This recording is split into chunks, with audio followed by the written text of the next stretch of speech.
Good afternoon, and thanks for joining us today. My name is Staff Sergeant Eric Stewart. I'm in charge of the Guns and Gangs section and oversee the Firearms Investigation Unit. We're here to provide an update on the investigation into the origins of the firearm used in the shooting deaths of Constable Brett Ryan and Constable Travis Jordan, as well as the shooting of a man in an Inglewood restaurant a few days prior. Last Thursday, we arrested a 19-year-old Dennis Okimau, who is accused of trafficking the firearm used in both shootings, an unrestricted semi-automatic .22 caliber rifle. Our investigation has led us to conclude that shortly before the March 12th restaurant shooting, Okimau sold the rifle directly to a 16-year-old youth. And as we know, this youth went on to shoot the innocent man in the restaurant. And then days later, Constable Ryan, Constable Jordan, his own mother, and himself. In addition to firearms and drug-related charges, Okimau is charged with 3 counts of criminal negligence causing death and the deaths of our 2 police officers, as well as the youth who killed him. He also faces 2 counts of criminal negligence causing bodily harm in the shootings of the youth's mother and the male victim in the restaurant shooting. Okimau is also charged with 3 counts of manslaughter for the deaths of the 2 police officers, as well as the self-inflicted shooting death of the 16-year-old male shooter. In my 20 years in this career, this is one of the most complex and tragic investigations I've ever been involved with. A 16-year-old should never have been able to get his hands on a gun, and it's heartbreaking that the trafficking of this rifle to this youth has led to multiple deaths and life-altering injuries, not to mention the trauma suffered by all of the families involved. While nothing can change what's happened, it is our hope that by concluding this investigation, we're able to bring some measure of resolution to these grieving families and to the members of our police family who continue to mourn their colleagues. I'd like to thank the many units of EPS that were involved in this investigation, as well as Alert, Calgary Police Service, and the RCMP for their assistance. I'll now turn it over to the Acting Deputy Chief, Nicole Chapdelaine, of the EPS Investigations and Support Services Bureau. Thank you.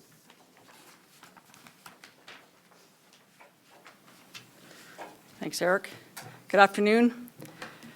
2023 has been a difficult year for the Ryan and Jordan families, our service, and all of our members as we continue to mourn the loss of our colleagues, Constables Brett Ryan and Travis Jordan. Today, I want to briefly speak to the impact these events have had on all of us and acknowledge how this update may revive some of the painful feelings we've all been navigating. One of the most difficult things an officer may experience during their career is the death of a colleague. While we are all aware of the dangers that we face each day that we put on our uniform, line of duty deaths will always remain unexpected and hurt us deeply. An acute reminder of our mortality and the risks we as colleagues, an organization, and a family, the deaths of our fellow members have far-reaching impacts that will take time to heal. For some of our members, the grief remains constant. For others, the healing process has started. The path is not linear and is different for everyone. I can share that our employee and family assistance section continues to be actively engaged in supporting staff through this process. Similarly, the EPS remains in regular contact with the Ryan and Jordan families. Like our officers, they continue to navigate their grief as they come to terms with the tragic loss of their loved ones. As they do so, we will continue to actively support them through this unthinkable tragedy. I'd like to also thank Edmontonians for their ongoing support of the Ryan and Jordan families and the EPS. Your kind words and thoughtful gestures have not gone unnoticed and continue to help us heal our hearts. I'll now ask Chief McPhee to come forward and say a few words before we take questions. Just questions? Yeah. I think we can just turn over to questions. The only thing I'd really would like to comment on is just the great work that Staff Sergeant Stewart mentioned by a lot of officers. Obviously, there's an impact of a community, an impact of family, and I think you've heard us speak a lot about the gun violence, in particular some of the tragedies that we're seeing. And this closes some files, at least on how this firearm got into the hands of somebody that obviously committed this tragedy. So this is another piece closed, some closure from the families, but it's really the result of the quality investigation by the men and women of our police service and all those agencies supporting us. And so the only thing I have, unless there's some questions for me, is to just show the appreciation for them, because if you could imagine, all of these things are tough and they take a toll on them, and then when you actually know the people that you're involved, it even gets that much tougher. So credit to our men and women, and certainly a good day for the city of Edmonton in relation to holding some accountability into the system. But ultimately, that doesn't change bringing the people back that are hurting. So, or certainly the people that are part of our service, and making it easier for the people that are grieving and still hurting. So I think we'll turn it over to questions, and we've got the expertise here, and certainly just direct the question at who you want to ask it to, and we'll go from there. Thanks. Hi, Nav Sangha, CTV News Edmonton. Can you talk about why you chose to do the manslaughter charges, and are you concerned at all that it might be difficult to prove in court? Yeah, the manslaughter charges in this case is unique to my time being involved in these types of investigations. It's not the first time that we've had illegal firearms trafficked. You see me talk and hear me talk about straw buying very frequently out here. And, you know, we've had other circumstances where firearms have been sold illegally and used in other tragic events and tragic deaths and other horrific shooting events. What was unique about this investigation is the chain of evidence that allowed us to get to those charges, in particular to the other investigations. We've been able to obtain good evidence in this investigation that allows us to, that makes us investigators believe that Dennis Okimo trafficked this firearm to the youth, and then from there these events took place. Without getting into too more details, it's definitely unique in that we had the right evidence in place for that to occur. And in saying that, we consult with Crown on these investigations and every one we do, and they supported these charges too. So we're confident in the charges that we laid in this investigation. And then in March, you were saying that you were going to search his phone and computer to see if there was any motivation. Where are you at that front? Have you found any motivation for the 16-year-old shooter yet?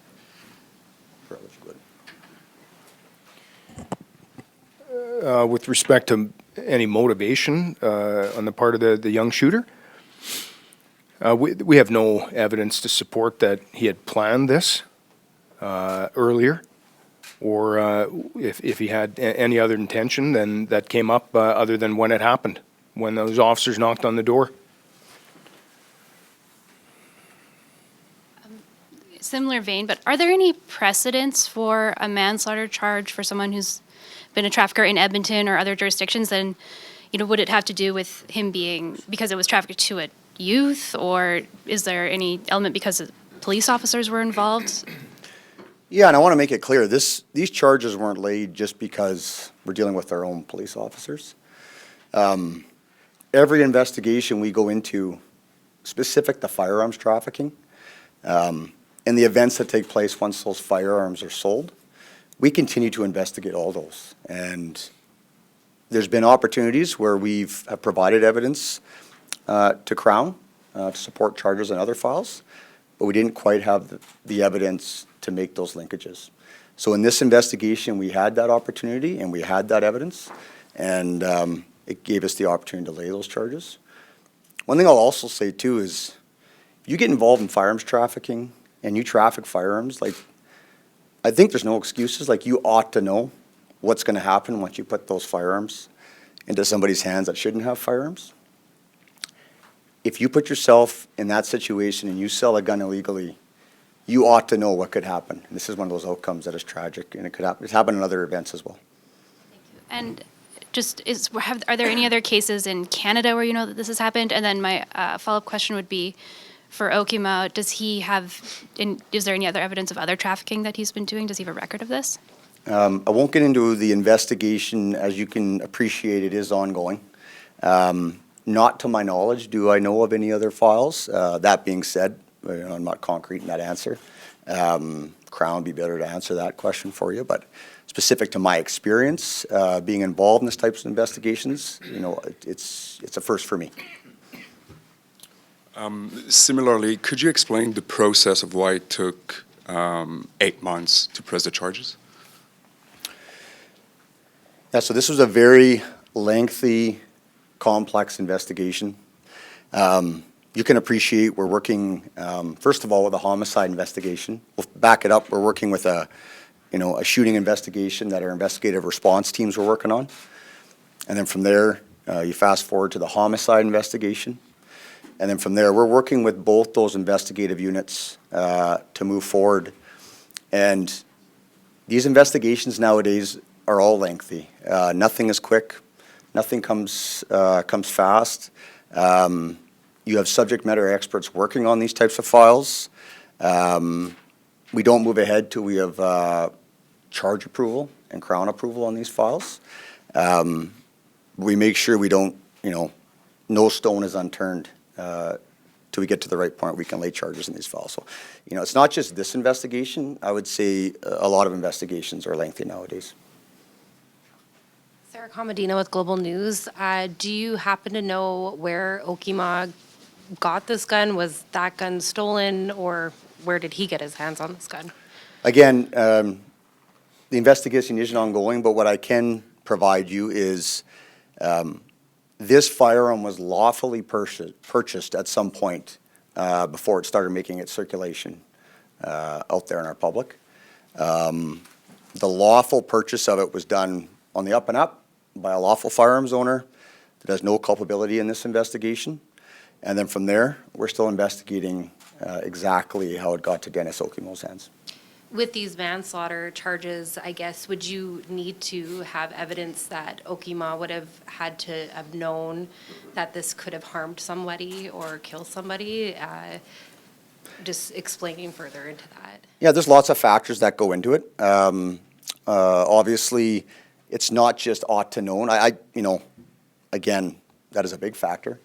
But there's lots of other factors that go into that. Without getting into too much details, knowledge of the youth around that time of the event, which again, not to provide too much information, but there's other factors besides that that definitely will add to our evidentiary chain to lay those types of charges. So is there evidence from that the youth, the 16-year-old, would have maybe have said something or indicated something that he was wanting to cause harm to other people to this Okima? We have nothing to say that in our investigation, and nothing from the homicide investigation. I did have a question about a protest that happened at City Hall earlier today. I'm not sure if you're able to answer. If we could take those offline. Okay. There's just a lineup of folks that want to ask some questions. Thank you. Jackie Carmichael with the Edmonton Journal. I'm wondering where the lawful purchase of it originally was done. Do you happen to know that? I won't provide where it was, but it was a lawful firearms retailer. In Canada? In Edmonton. In Edmonton, Yep. Thank you. The scale of the problem of gun trafficking in either Alberta or Canada, what do we know? Well, firearms, we're seeing a lot more firearms on our streets, and individuals that are obtaining those firearms are either getting through domestically trafficked situations, which I mean by that is, I talk about straw buyers or straw purchasers. Someone with a lawful firearms license purchases firearms and then goes and traffics those firearms illegally to someone who doesn't have a firearms license. And there's a small majority of these firearms are coming from break-and-enters, whether it be retailers or residences, but that's not the common source of these guns ending up here. We are seeing importation on the rise as well from firearms coming from the U.S. To this particular case, this is a domestically trafficked firearm locally. Do you have any words for people who might be asked or in some position, like a normal gun buyer who might be in a position like, I don't need this gun anymore? What would you tell someone in that situation? Well, I think my message today isn't about the lawful firearms owner. That community, they sometimes get painted with the wrong brush.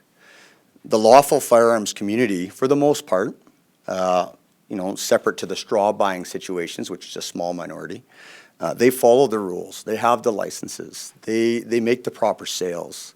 That's not who we're speaking about here today. So when we get into trafficking of firearms, I'm not speaking to the lawful gun owner.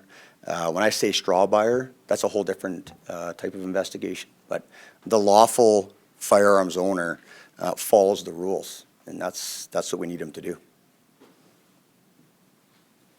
Hi, Carly Robinson with City News. I just want to make sure I'm clear on this. This is not a case of straw purchasing. That is correct. Okay. I'm just looking for an update on the two surviving victims. We have the Pizza Hut employee, Rich Albert, and the mother of the victims. Are you able to provide anything on? Yeah. Pardon me. I'll speak to the surviving victim from the restaurant. He's physically still healing. There's a lot of damage done, and I think some of that will be he'll live with forever. Psychologically, he's still suffering, and it's taken quite a toll on him, and it manifests, that kind of damage manifests itself in a lot of different ways in his life, and I'm sure you could understand.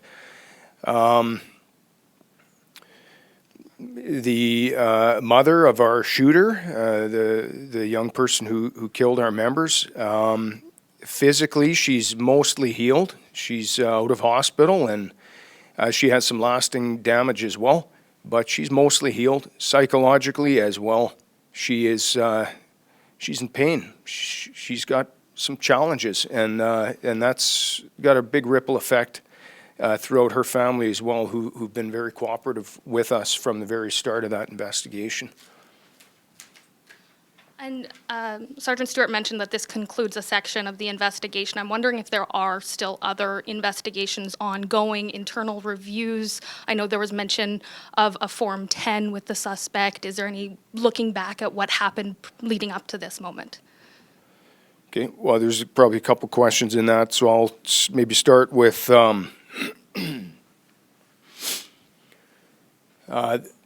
our homicide investigation into the deaths of our members has been concluded. As Staff Sergeant Stewart mentioned, the investigation into the firearms trafficking in this case is for the most part been concluded, but we never quite know, which is why we're being a little bit hesitant to provide too many details or get into the weeds, because we could go further.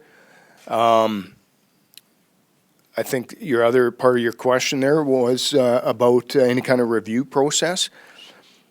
You might be talking about like a fatality inquiry. Sometimes fatality inquiries are ordered by a justice minister to look into higher profile or deaths that maybe could have been prevented or need a little bit more scrutiny. In this case, that has not been ordered.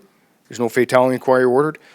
Throughout our investigation, pardon me, which was very thorough, our homicide investigation, we of course looked at our response and the response of all of the police officers and supporting crews. And we're satisfied that everything was done properly and there's no obvious need for a review.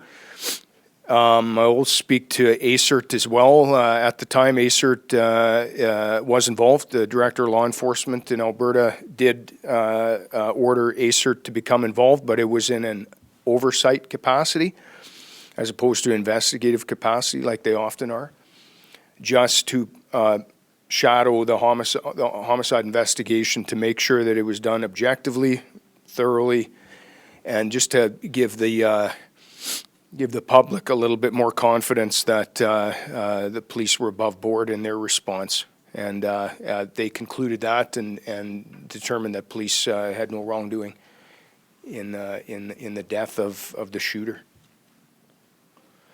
Is Okima's trafficking at all gang-related? And sorry if I missed that. Yeah, we have no information to suggest Dennis Okima is involved in any kind of gang organized crime group at all. Do you happen to know how many guns or other trafficking he had done prior to this? We have no information to suggest he's involved in other firearms trafficking that we've been able to reveal yet. What I can say is when we searched his residence, we did locate a loaded handgun inside that residence. What he was going to do with that, I can't tell you. But there's no other information to suggest that we have at this time that this was an ongoing thing. How did he advertise? How did he get it out there that he had these guns and was finding? You know, what we see in this is there's no real, the advertising is word of mouth. We believe that Dennis Okemo was involved in drug trafficking. What we see in drug trafficking investigation, there's an escalation at some point if they choose to become involved in firearms possession, illegal firearms possession, and if they escalate further to illegal firearms trafficking. And I think that's just one of those cases where we've seen it before, where you start as a firearms or as a drug trafficker, and you know, opportunity arises. It's all about money, and that's what they're there to do, is make money. And I think that's what happened in this case. And do we know how the 16-year-old got in touch with Okema? I can't provide that right now because our investigation is still ongoing. The firearms investigation, this investigation today, is ongoing and still will be ongoing until we get to court. Sorry, I just wanted to know if he was known to police. Not until this investigation. Was there additional questions? Do you know how many layers of hands the gun went through before it got to Dennis's hands? I will say we have a pretty good idea, but I can't provide those details today. As you can appreciate, like I said, this investigation is ongoing. More than one. Thanks. Yeah. Any final questions there? I'm just wanting to really clarify this. Was there a prior relationship to this trafficking between the 16-year-old and Okema? We believe they knew each other prior at some point. Again, not getting into all the details, but they knew of each other. So can't give any indication? Not right now, Okay. sorry. Yeah. Was he in high school at the time, Okema? No, Okemo was an adult. He was out of school.